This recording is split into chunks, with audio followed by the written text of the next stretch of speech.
numbers everywhere. We can use it anywhere. Let's play and explore with its wonderful numbers. Open your eyes and remember, learning mathematics is fun. It is part of our daily lives. Explore mathematics with Teacher Marian. Learning math is very fun. There is joy for everyone. Math Dali!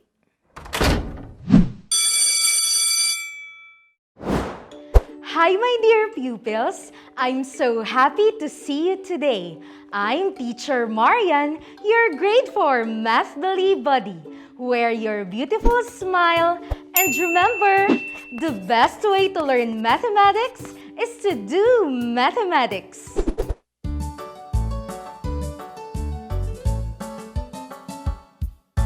Multiplication is repeated addition. Starting with 1 will go up to 10. Sing it with us till you can do it by yourself. Come on, let's go! 6 times table.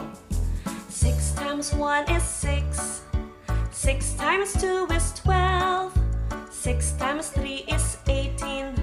6 times 4 is 24. 6 times 5 is 30. 6 times 6 is 36. 6 times 7 is 42. 6 times 8 is 48. 6 times 9 is 54. 6 times 10 is 60. 6 times table. Get ready with your pen and paper because today we are going to a Math Dali venture. Let's go to our Math Amazing classroom. Come on, Ana Antonio. Let's go to our Math Amazing classroom and see the progress of our room. What would you like to organize today? Teacher, let us sweep the floor today. Let's do it! Welcome back, Math Dali buddies. I am Math Thinker MJ, your companion in this Math Dali venture. It seems that you are trying to access an off-limit area. To make this accessible, you have to get ready with your pen and paper because it's drill time. Now, let's look back at your previous lesson before you start a new and exciting one with Teacher Marian, Ana, and Tonyo. Are you ready? Aba, syempre po! In 5 seconds, choose the correct answer to these following questions. Clap for letter A, stomp for letter B, and jump for letter C. Number 1. What is the place value of 7 in this decimal number? A ones, B tenths, C hundredths.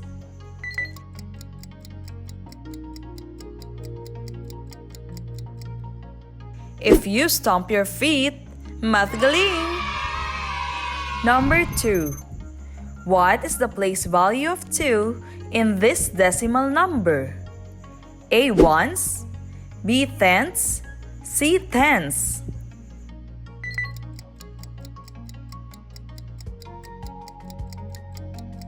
If you clap, math husay.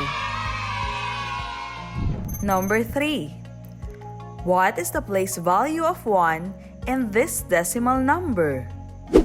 A tenths, B hundredths, C tenths.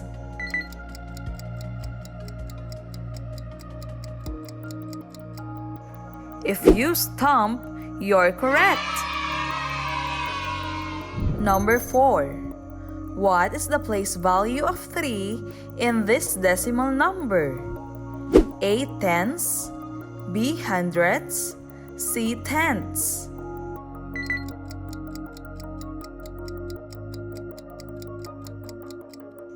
If you clap, you got it right. Number 5. What is the place value of 9 in this decimal number? A ones, B. Tenths, C. Hundredths.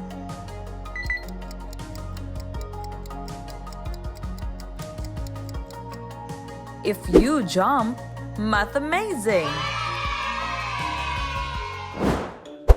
Congratulations!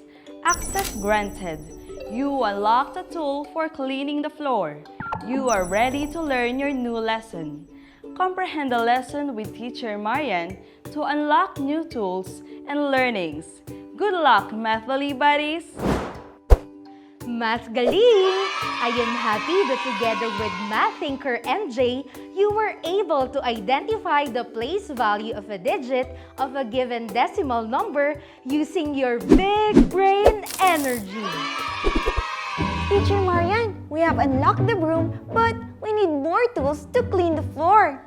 We can do that after we accomplish our objective for today. You are expected to read and write decimal numbers through hundreds. After that, we can unlock the remaining tools to clean the floor. Wow! How wonderful, teacher! This calls for another Mathly venture. Reading and writing decimal numbers is quite simple.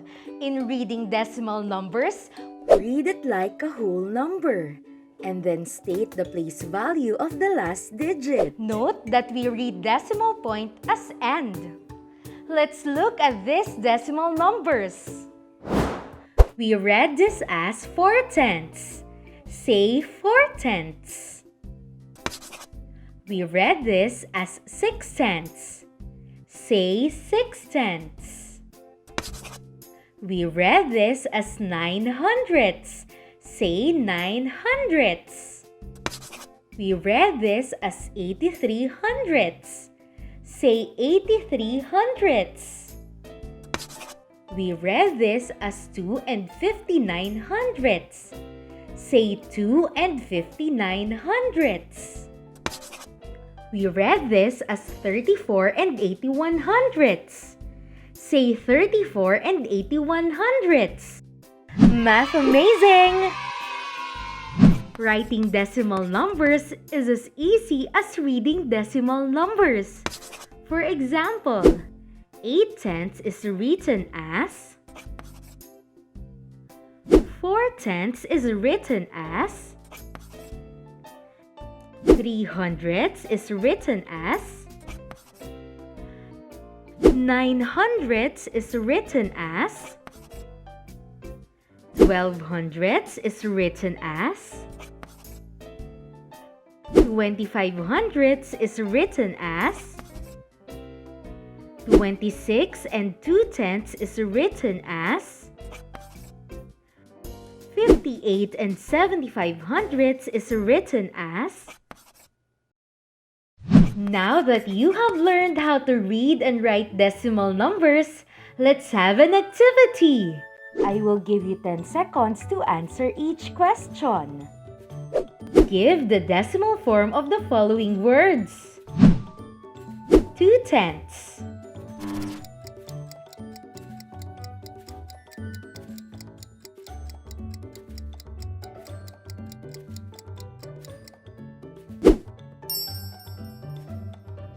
72 hundredths.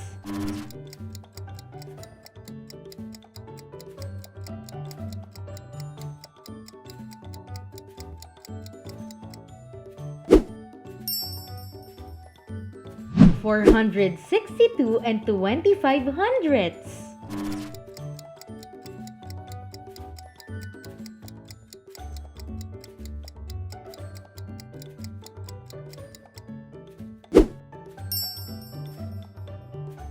21 and 54 hundredths.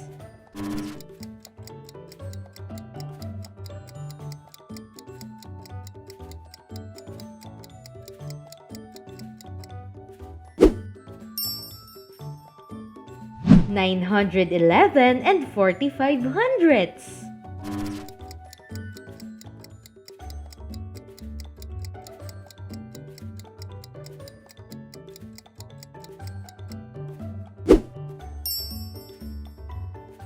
612 and 51 hundredths.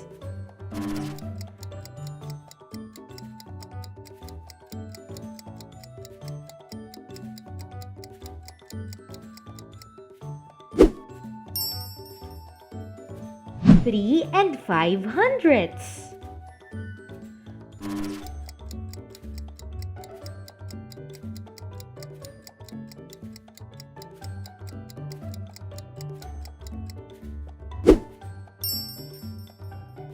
48 and 7 tenths.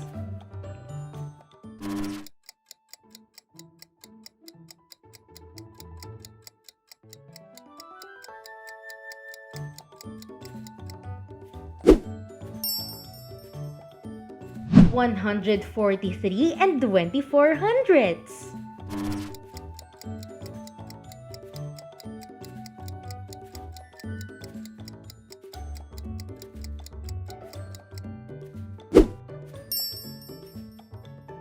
514 and 8 tenths.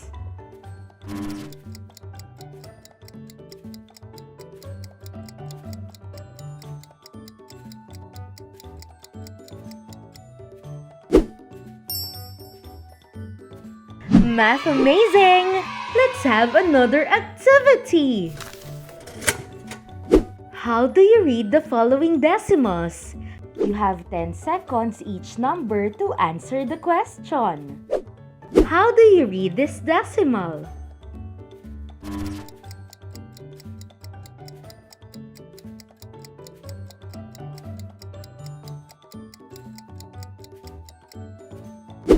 If you answered 2 and 8 tenths, mas galing! How do you read this decimal?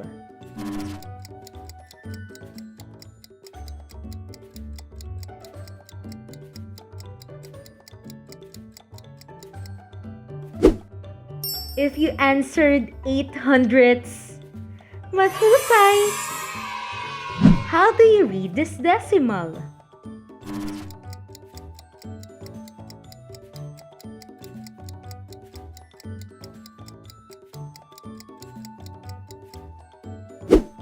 If you answered 1 and 5 hundredths, you got it right! How do you read this decimal?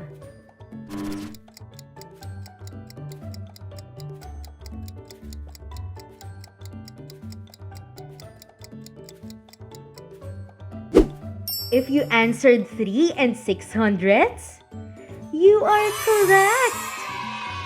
How do you read this decimal?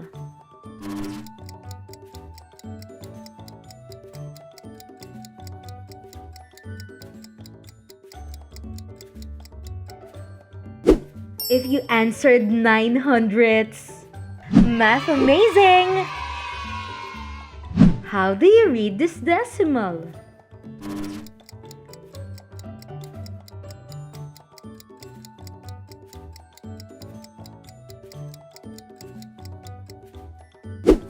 If you answered 5 and 25 hundredths, mas galing! How do you read this decimal?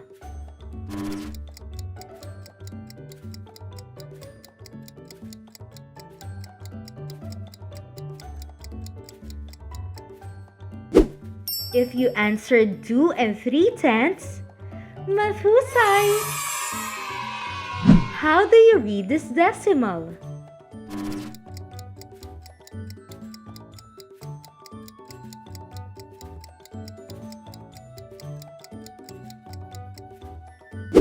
If you answered 3 and 85 hundredths, you got it right! How do you read this decimal?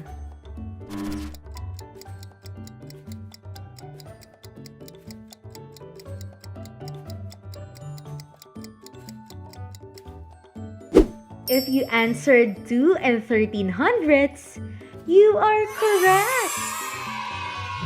How do you read this decimal?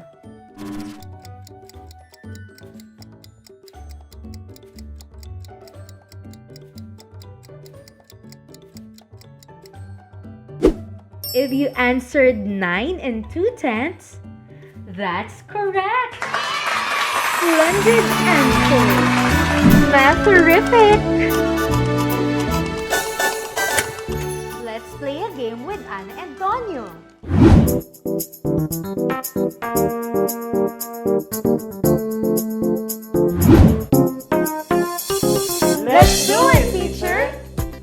our game, I will give you two sets of decimal numbers. The decimal numbers in words will be flashed on the screen and you will choose the correct form of decimal. Raise your flashcards when you hear this sound. Are you ready? Aba, syempre po! Number 1. Raise your answer. Math galing! Both of you are correct. Number 2.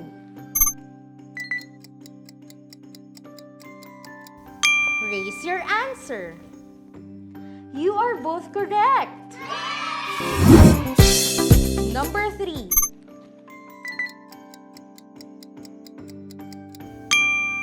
Raise your answer. You got it right, Ana Antonio. Next question.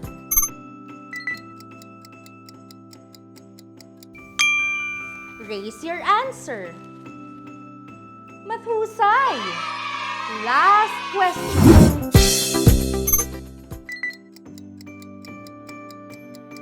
Raise your answer. Math-terrific! Both of you are correct. Math-terrific! You did a magnificent work. You unlocked the dustpan to clean the floor.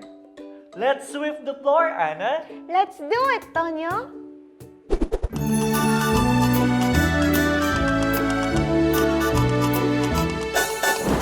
Thank you, Ana Antonio. You did a good job. What a mathly venture! Keep this in mind. Reading and writing decimal numbers are like reading and writing whole numbers. When reading a decimal number, we say the place value of the last digit after the decimal point. Use 0 as a placeholder in the ones place when the value of the whole number is 0. Read the decimal point as end if the given includes a whole number or the number is greater than 0. Do you want to be our mathly buddy of today? Come on! Take a picture of yourself with the help of your parents or guardian while watching our math episodes in DepEd TV. Post it on your parents' or guardian's Facebook account and use the hashtag #MathDallyBuddy4 or simply message our Facebook page MathDallyBuddy with your name and school. Keep this in mind. The best way to learn mathematics Is to do mathematics. remember, basta kasama si Teacher Marian At si Math Thinker MJ. ngayong second quarter, kaya yan! That's it for today, Math Dali Buddies. See you on our next math exciting and math amazing activities.